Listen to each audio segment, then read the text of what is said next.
Good morning, guys. I have discussion A for you all. This morning we are discussing how young children and teenagers are becoming caregivers for the elderly. So here we go with the presentation I made for you. Please sit back and enjoy. Okay, 5.4 million children and teenagers in the United States are quietly serving as unpaid family caregivers, often without recognition, support, or even language to describe what they do. Through intimate first person accounts and on the ground reporting, the piece shows how deeply youth caregiving is woven into American family life and how profoundly it shapes the emotional, educational, and developmental trajectories of the kids who shoulder this responsibility.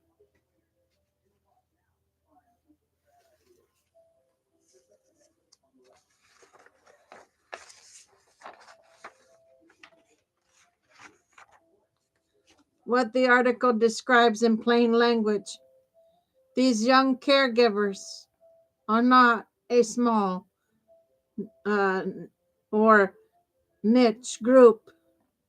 They are ordinary kids living extraordinary circumstances, living in extraordinary circumstances. Who they are: children as young as 8 or 9, adolescents balancing school with caregiving, and teens who become the de facto adults in their households. They care for parents with chronic illness, grandparents with dementia, siblings with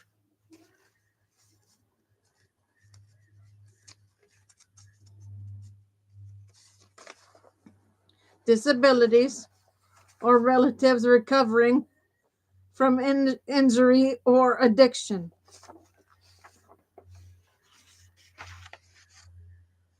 What they do, their responsibilities go far beyond helping out.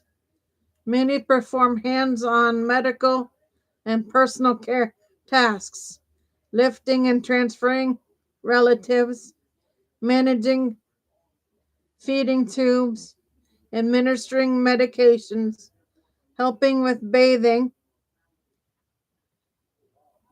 and toiletry, monitoring symptoms, and coordinating appointments. They also take on adult household roles: cooking, cleaning, supervising younger siblings, and managing finances or paperwork when no one else can.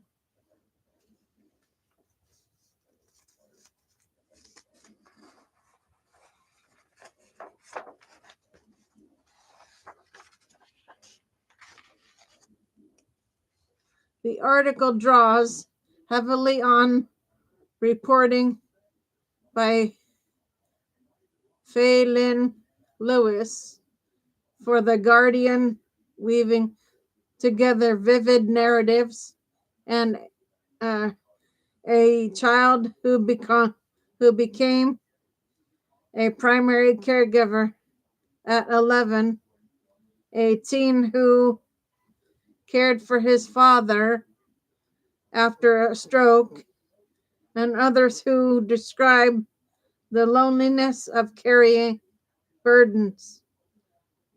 Their peers can't imagine these stories, make the scale of the issue feel personal and urgent. Key consequences: the page highlights.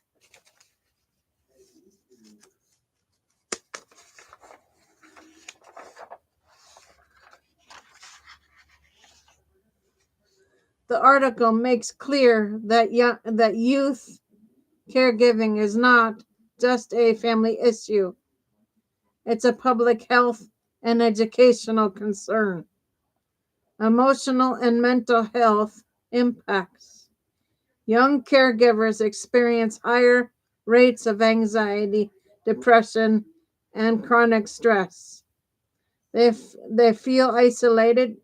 Many feel isolated, guilty when they can't do more, or terrified of what might happen if they make a mistake.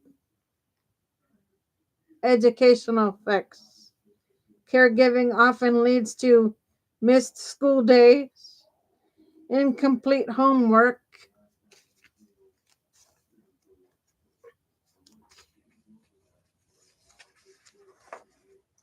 and difficulty concentrating. Some kids fall behind academically or uh, disengage socially because they're exhausted or preoccupied with responsibilities at home.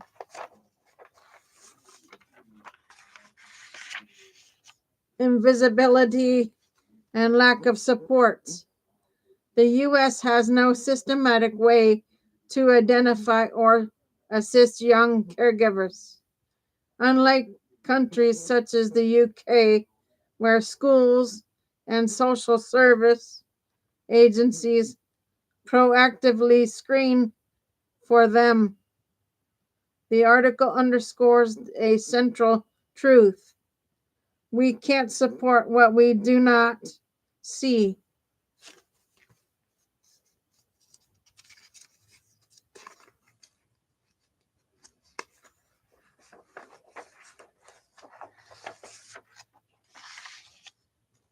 Broader drivers and risk the page points to. The rise in youth caregiving is not accidental. It reflects structural gaps, healthcare and social service shortages. When home health aides, respite programs, or Medicaid funded supports are unavailable or unaffordable or cut, families often turn to the only remaining resource: their children. Economic pressure. Many families cannot afford paid care, especially as medical costs rise and long-term services remain underfunded. Kids step in because the alternative is no care at all.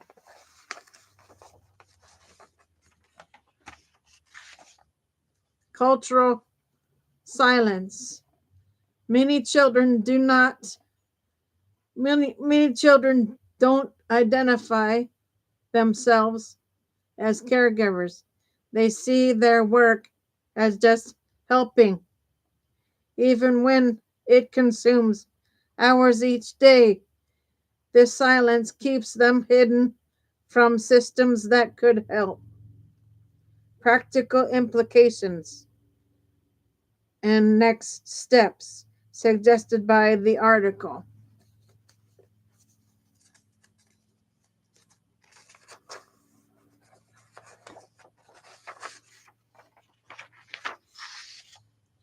The piece gestures towards solutions that could make a meaningful difference. Recognition and screening. Schools, pediatricians, youth programs, and community organizations should ask gentle, structured questions to identify caregiving responsibilities early, connecting kids to supports, counseling, tutoring, respite services, peer groups, and community-based programs can reduce the emotional and academic burden. Even small interventions like flexible homework,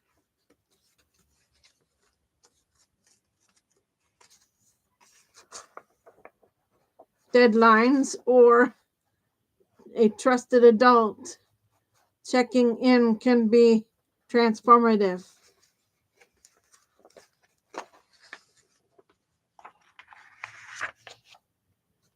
Policy models with adapting. The article points to intentional examples, especially from England, where school-based identification, dedicated young career coordinators, and charity partnerships provide a safe net the U.S. currently lacks.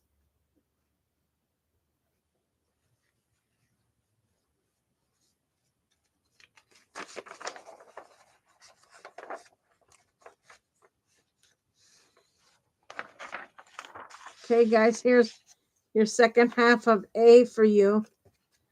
The second half is the title for the second half is Millions of U.S. Children and Teenagers Are Already Caring for Aging or Disabled Family Members. That number is likely to grow sharply as states face potential cuts to Medicaid funded home care services when paid aides disappear or hours are reduced. Families often have no choice but to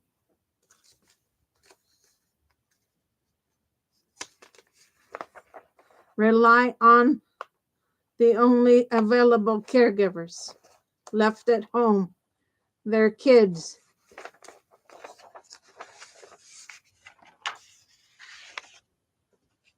What role reversal means in this context?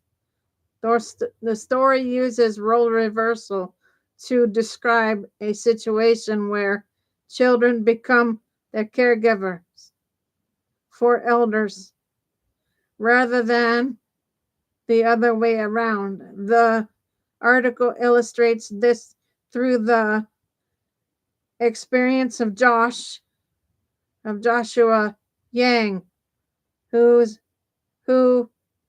became his mother's primary caregiver at age 15 after she developed Parkinson's symptoms following a car crash.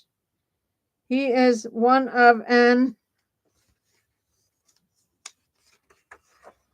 estimated 5.4 million U.S. children providing care to an adult in their household.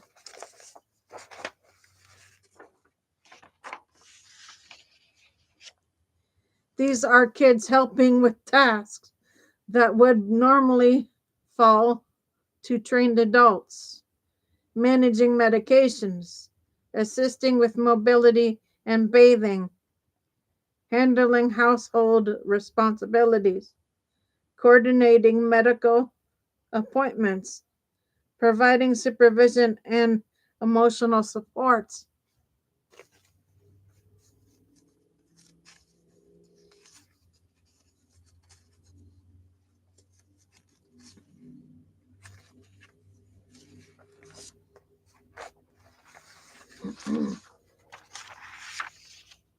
Why the number of young caregivers may increase. The article points to several structural pressures that could push even more caregiving onto children. proposed Medicaid cuts. States are bracing for potential reductions in federal Medicaid funding if cuts occur. Home and community-based services, HCBS, which help elders and disabled adults remain at home, are among the first programs likely to be reduced or eliminated.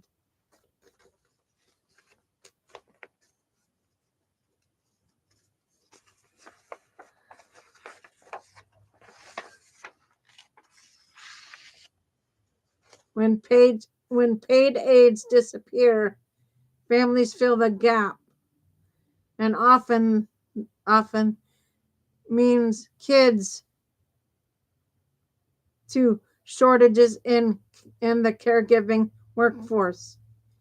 Even without cuts, many states already struggle to staff home care positions.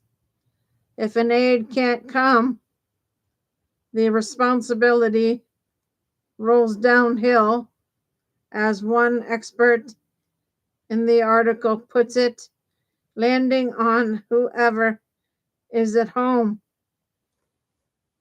Often that's a child. Families with limited financial options.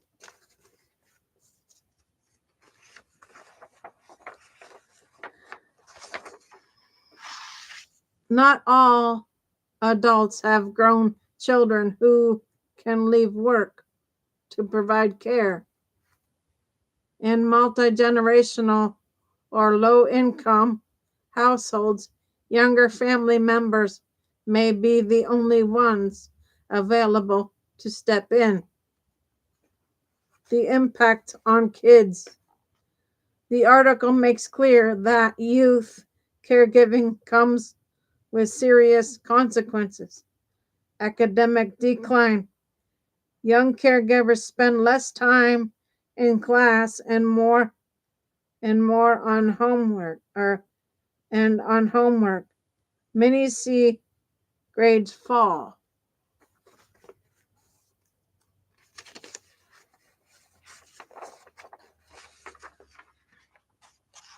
Mental health strain. Higher rates of depression, anxiety, and chronic stress. Physical health effects. Poor sleep, inconsistent meals, and lack of time for self-care. Loss of childhood. Kids quit sports, clubs, and social activities to meet caregiving demands.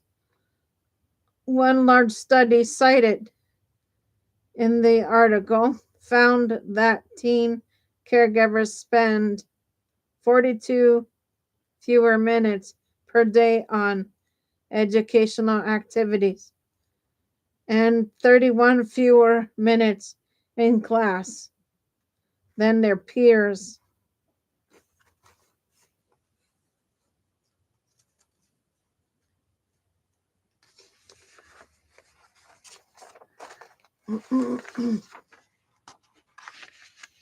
How schools and states are responding. Some states are beginning to recognize the issue. Colorado added its first caregiving question to a statewide student survey. Rhode Island now requires every middle and high school to create policies supporting caregiving students. Partnerships like the Caregiving Youth Project offers peer groups,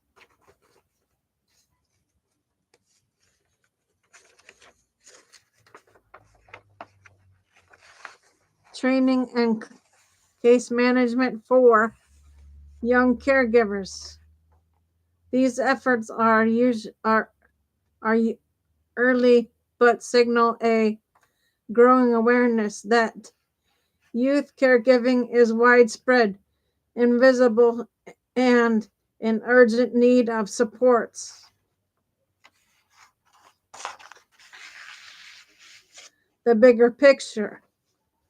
The article ultimately argues that youth caregiving is not a rare exception. It's a systematic outcome of underfunded long term care, workforce shortages, and fragile family safety nets. As long as elders depend on home care programs, vulnerable to cuts, children will continue to absorb the fallout.